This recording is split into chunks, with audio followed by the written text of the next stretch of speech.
everyone, and welcome back to our channel. If you're new here, I'm Mom, or Kay from Millennial and Mom, and today we're going to talk about Married at First Sight, Season 16, Episode 3, Music City Matrimony. Now, before I begin, if you haven't already, please think about joining the family. Hit that subscribe button, like, leave your comments, and share the video. And also, if you're interested, we have a membership, and that information is available in the description box below. So let's start off with the last two couples getting married.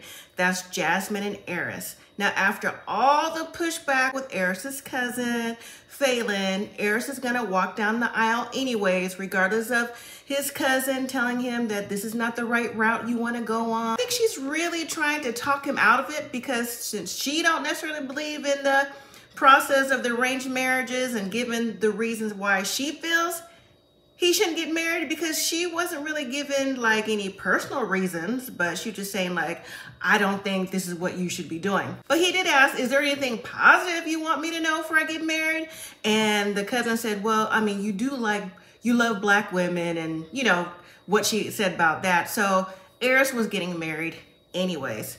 Now at the altar, Eris, he seems nervous. He keeps reminding us that he's never been in a long-term relationship before, and he's never lived with someone, so it's going to be a change. Then when we see Jasmine, we see her family, her dad and her mom, talk to her backstage before the ceremony, and they give her encouragement, and they also pray before she walks down the aisle. So the family and friends, you know how they say what we want you to know about each other.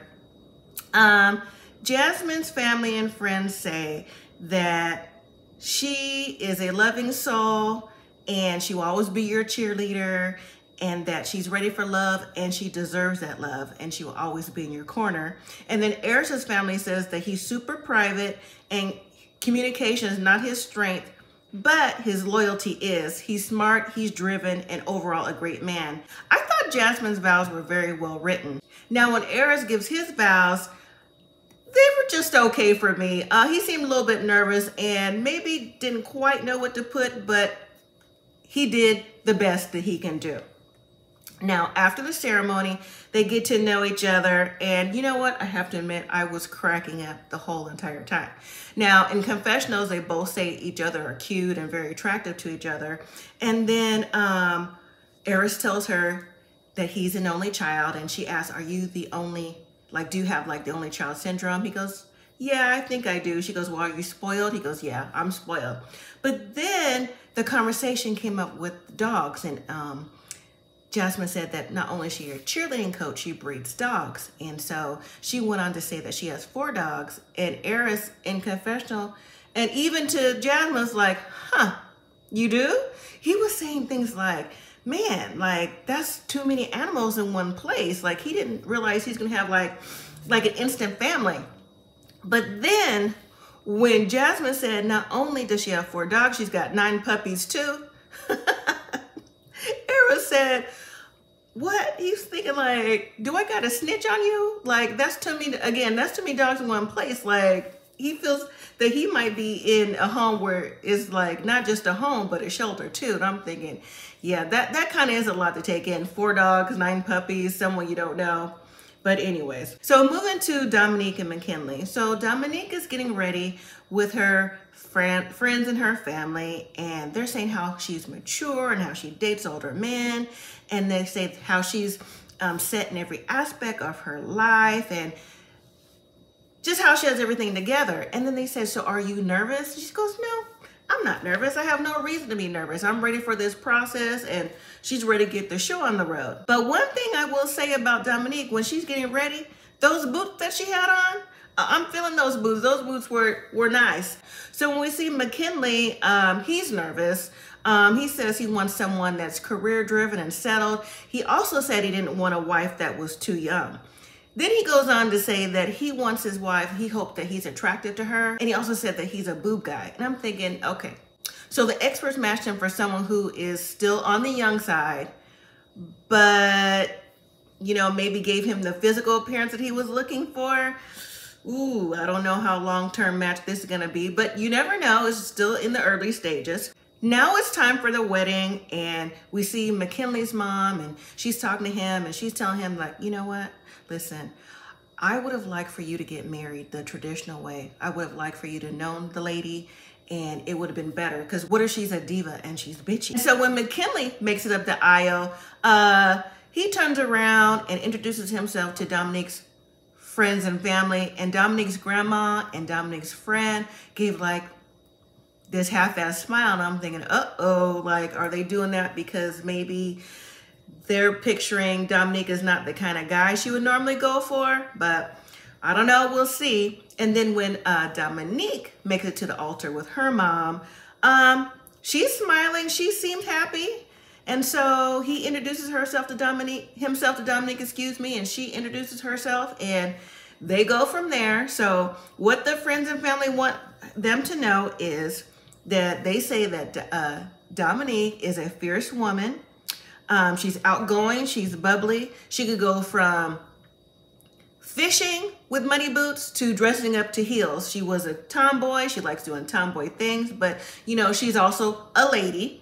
And then McKinley's friends and family say, buckle up, because McKinley likes driving fast cars. He's a thrill seeker at heart. He likes to be at home eating snacks and, you know, watching movies, but at the same time, they say he could be quite sassy. So what I picked out from their vows is that Dominique said that if ever she needs to understand something, she will always be willing to ask questions.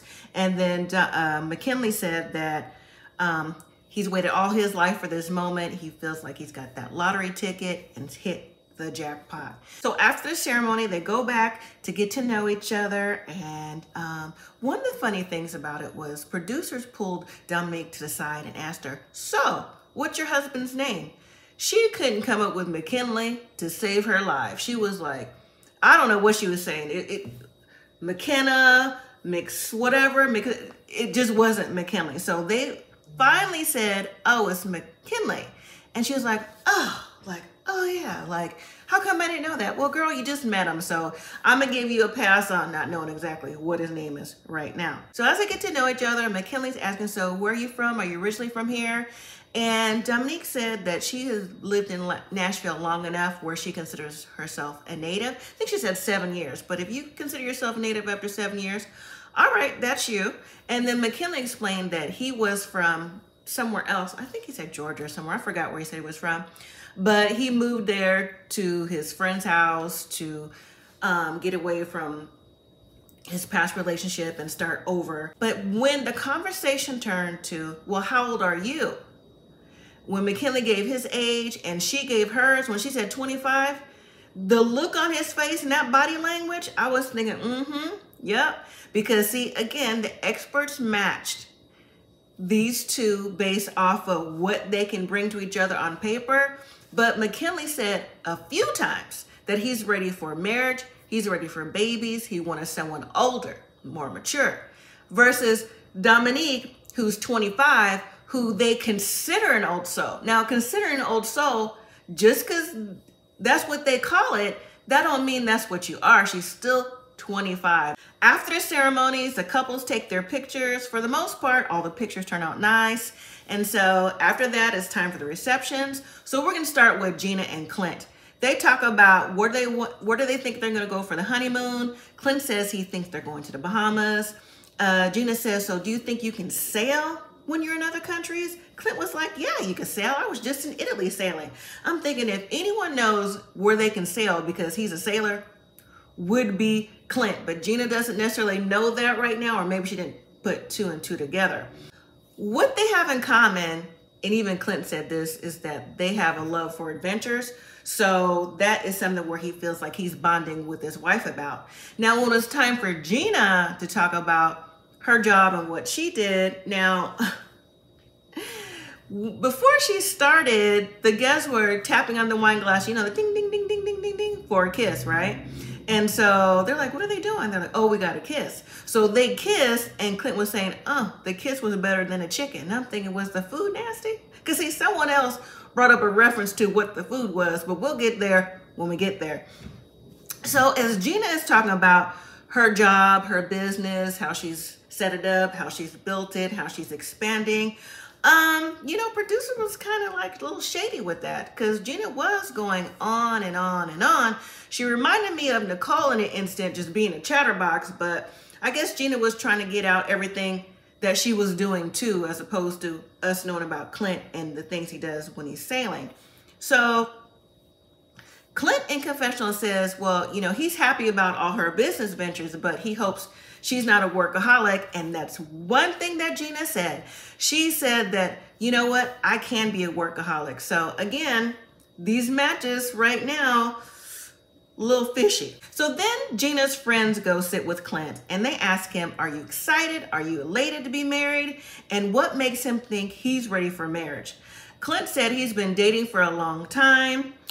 He knows that he's in a place in his life where he's ready and the next step is marriage. He says that even though he's had a long dating history, he says he's taken a little bit of everything from all the dates and the women he's dated previously and brought it to this relationship. Now, in confessionals, Clint also said that in the past, he would have led the relationship with sex, but now he knows in a marriage, you have to, you know, be more respectful and lead with commonality and go from there. So, because one of the friends asked Clint, like, what did he expect on the wedding night? And he was, you know, he was saying, oh, so you think just because I'm 40 that I have to like go to bed, or it was something he said. He just gave a reference to being 40 and possibly being old, that he wouldn't be able to, you know, hang or whatever the case may be. But now moving to Eris and Jasmine, they pray over the food before they eat. And then Jasmine asks Eris what type of meals that he likes. It's like, do you like the meal we're eating now? And Eris says, no, he don't eat pork, and different little things. I didn't catch all the different things he said he ate. And then Jasmine said, oh, so do you meal prep? He said, yes, he does. And then Eris just jumped on the topic back of the dogs. He said, so when you get off work, do you walk the dogs? Like, what is it that you do? And then in confessional, that's when we learn about the 9 puppies. I know I said a little bit earlier in the scene, but still, Eris just isn't here for all those dogs and just everything that comes along with that. And I'm thinking, you know what? Maybe since she breeds dogs, she has them in a certain place and a certain setup. So I think that Eris thinks like maybe those dogs are just like running all around and like out of control or something. I don't know. And so when we see Eris talk to Jasmine's sisters, he's asking them questions. He's asking, is Jasmine a good communicator? And one of the bridesmaids was like, ooh, let me get a drink. Like, no, not really. Like, how about you? And Eris said he's a better communicator. He's learned to work through that and get to a place where he can communicate effectively. But one of the bridesmaids said that Jasmine, she doesn't like confrontation. So she'd rather like stay away from that. Like if she knows that you're mad, like she won't even like bring up any conversations or try to resolve it. And the Eris says, well, that might make things worse. And I'm thinking, well, maybe like sometimes people need time to cool off a little bit. So making it worse, I don't know if that's the right thing, kind of. So maybe just depends on if they get to a point where they have a disagreement, see how it works out with their conversation. And then Eris tells them that he's an only child and that he's not used to living with anyone. And then the sisters say, well, our family is very involved, so we're not going to be in your business, but kind of like expect us in your business. And then Eris says, well, I have cousins, so maybe we could set up a cousin night. So maybe because Eris's cousin, I think Jasmine's family too, they like to do like family nights and things like that. So maybe they can all get together. But I would be a little lookout for Eris's cousin Phelan, who may drop and spill the tea. Honestly, I'm hoping for some more tea from her as the show goes along when it comes to Eris. But anyway, that's neither here nor there. When we see Jasmine, she's talking with Eris's mom and cousin Phelan. And again, Phelan's not here for it at all. She's telling Jasmine how she feels like it's weird and just really unconventional. But Jasmine's saying that, you know, she turned to this process because she's not a good picker and hoped that the experts matched her with the right match. And then Phelan asked Eris's cousin, well, do you think that the experts like helped you out with that? Do you think they gave you the right match? And do you think maybe you could have went to the experts before this? And I'm thinking, how could she have went to the experts before this when it's a Married at First Sight show? So I don't know what she was really trying to get at, other than my cousin is not ready for marriage, and are you? So one of the things when Jasmine was getting her point across about the type of man she wants and how she's going to make it in a relationship and, you know, come together, and she's going to put in the work, Phelan was saying in confessional that although Jasmine's given the right answers, she's a pageant girl, so she's used to giving answers just right off the top, and she's really unsure about if she's really given the correct answers. Now later, when Jasmine and Eris talk with their own friends and family, Jasmine's friends are asking her, like, what do you rate your husband? And Jasmine gives Eris a 9.5 out of 10, and then Eris, they asked him the same question, but they're like, but compare her to Beyonce. If Beyonce's a 10, then what's your wife? And Eris said, well, if Beyonce's a 10, then she got to be an 8. And then the friends are like, what? An 8? They're like, wait a minute, man, you're married. How could she be an 8? I'm thinking you asked him the question, so really that's how he feels. But Eris dialed it back in and gave Jasmine a 10 after all, because he realized, I'm not married to Beyonce. Now let's move to Shaq and Kirsten. Shaq says he's tired and ready to sleep while he's sitting at the reception table. And then when their food comes out, I'm guessing it's the appetizer, they both say at the same time, I'm not eating that. So apparently what they're serving at these receptions aren't it, or aren't what they're expecting to eat. Kirsten goes on to say that everything is so far so good.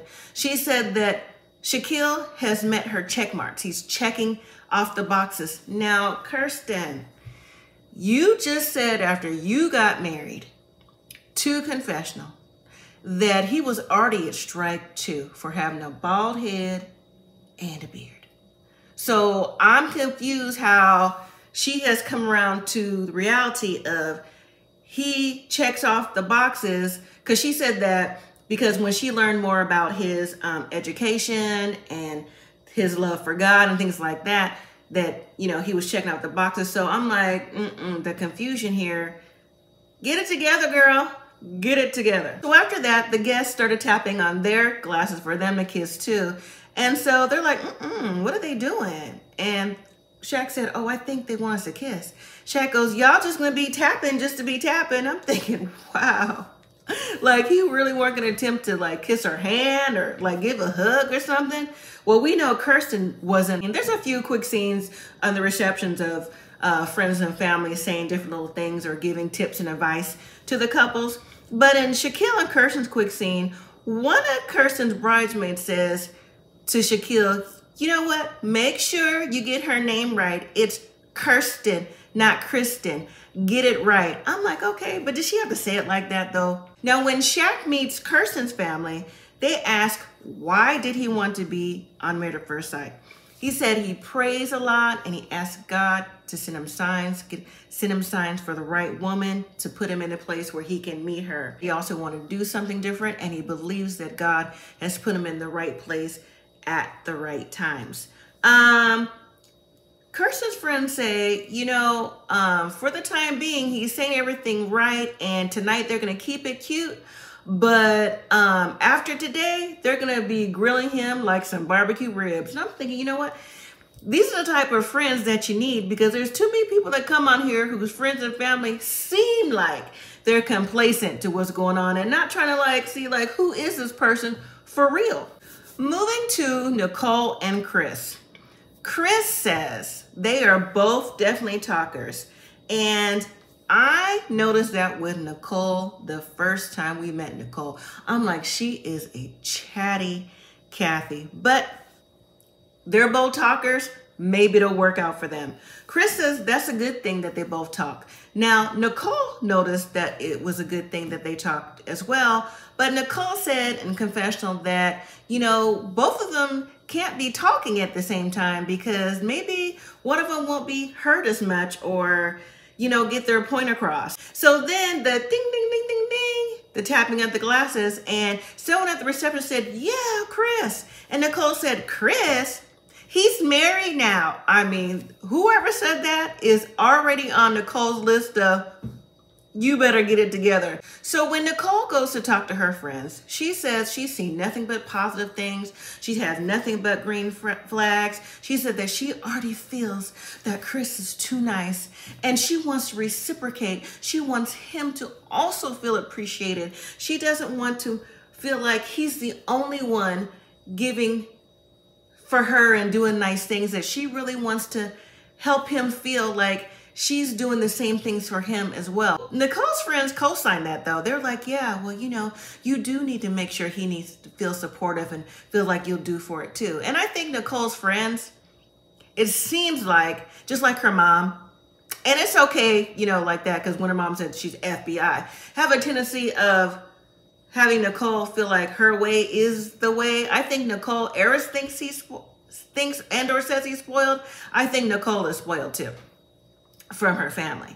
When we see Chris is sitting down with Nicole's dad, and Nicole's dad goes, hey, how you doing, son? And Chris goes, oh, I feel fine. I'm doing good. Dad jumps right in and says, so tell me about yourself. Are you a criminal? Are you a scam artist? Like, what's really going on? Chris says that, you know, he's a good communicator. He wants to give his daughter the best and, you know, be the husband. He wants a family. He wants kids. The dad said, okay, so everything is great right now. He says, but are you willing to put in the hard work that it takes, you know, for love to be everlasting? And Chris is like, yeah, I am. The dad said, no, I'm expecting this to be it. And I'm like, okay, Dad, come through. The dad is not playing around with Nicole or Chris. He's saying like he expects this marriage to be a lifetime. Now, I'm not sure, sir, if you've seen this show, but the odds of them staying married a long term may or may not be in their favor, but we'll see. Let's hope for the best. Moving to Dominique and McKinley. Now, during the reception, the first thing we saw was Dominique's mom giving a speech. Now, her speech was about Dominique and how Dominique has always been independent and resourceful. And then she went to a story about when Dominique was in daycare, how the daycare workers asked like, where's her diaper bag? Where's her diapers? And her mom was like, diapers? She's potty trained at 1. So I guess she's trying to say that Dominique has always been like more independent, more advanced. And I'm thinking, is that the best story that you can tell about your daughter? Like, how, to me, I would think that was embarrassing. Again, her mom signed her up for the show. 1, I would never. And 2, I would never. So now moving on to Dominique meeting with McKinley's mom and sister. Dominique asked how do they feel about him marrying a stranger, and the mom said the same thing she said earlier, that she would have liked a more traditional type wedding, and point blank, that is crazy. And so the sister said that she supported the wedding from the very beginning, but the sister was just a little nervous when she said it. I felt nervous energy from her. And then Dominique said something very interesting and very on topic, and honestly very important. Growing up in the South, things weighed heavy on her heart because of the race issue, because she's biracial. She wants to know if she will be accepted into the family. And I thought that was a very poignant and very honest conversation that she had with the family. I'm not sure what type of nervous energy maybe she picked up on, or was she was just being honest. When McKinley's mom answered a question, she didn't answer the question. What she said was, oh yeah, the wedding seems nice. So right there, So when Dominique's mom sat down with McKinley, her mom said the same thing, but just in a roundabout way. She said, so, you know, we're biracial, so how do you think that Dominique will fit in your family? Do you think things will be okay? Is your family okay with you, you know, marry someone that's black? Because we're black. And McKinley said, no, I'm fine with it. My family be fine with it too. And then Dominique's mom said, oh, well, what about your grandmother? Now for me, that went deep, because asking about your grandmother, who, you know, grew up in a different type of generation, was trying to get McKinley to think more about it. But McKinley was like, no, they should be fine with it. But like I said, the answer that his mom gave we'll see. Later on, we see Dominique and her bridesmaids asking, what do they think will happen? What does she think will happen tonight with McKinley? Does she think they'll be intimate? And Dominique gave a firm no. Like, you know, we got to build up a friendship, a rapport first. That is truly the right answer. I mean, they're adults, yes. We've even heard Dr. Pepper and Pastor Cal and other experts say they're adults. They can do what they want. They're consenting. But at the same time, I mean, wouldn't you want to build up a foundation first? But again, each his own. Now, at the end of receptions, when the bride and the grooms talk to their own friends and family, I already touched on Eris and Jasmine giving each other their ratings of 9.5, 8, then 10. We see Kirsten, when she's talking to her bridesmaids, they asked her about that kiss and her turning to the side. She said that at first she didn't like his bald head, but again, getting to know him, she was attracted more to him, but she was still unsure if she would kiss him or not because he didn't ask her. And if he asked her to kiss him, she's still not sure if she would. But when Shaquille's friends came out, they were just like, man, are you consummating this marriage or what? And I'm thinking, wow, they just came right to the point. Shaquille said that, again, he is on his wife. You know, if she's comfortable, he's comfortable, and build rapport for that, and it's a respect issue kind of thing. So we got to see, like I said, the rest of the weddings, the reception. There was some awkward conversations going on. We finally made it past all that. So next week's episode should be meeting the friends and family at the breakfast brunch and then off to the honeymoons. So, all right, everyone, that was the end of the episode. Don't forget to hit that like, subscribe, share, and leave your comments. And until next time, live simply, be grateful.